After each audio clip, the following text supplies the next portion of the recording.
Είμαι η Μάξα Ραμεζάνη από το Λύκειο Αποστολών Πέτρου και Παύλου Λεμεσούς και ήθελα να πω για τις ιδέες μου. Πες μια συγκεκριμένη ιδέα σχετικά με το πώς θα μπορούσε το Υπουργείο να εντάξει στις σχολικές δραστηριότητες και στο αναλυτικό πρόγραμμα ενότητες σε σχέδια εργασίας για τη μελέτη της γεωλογικής, φυσικής και πολιτιστικής κληρονομιάς του Γεωπάρκου Τρόδους.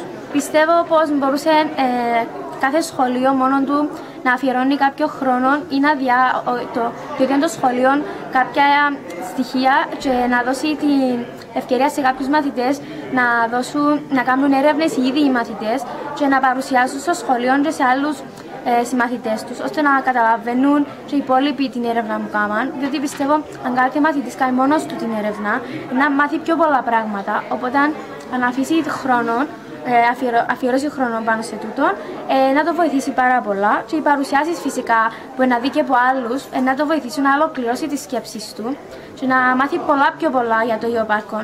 Διότι πιστεύω ότι τώρα πολλοί μαθητές μικρής ηλικίας δεν ξέρουν ακριβώς τι είναι το γεωπάρκο, τι μπορεί να χρησιμεύσει, και γενικά όλη η εικόνα, τι είναι.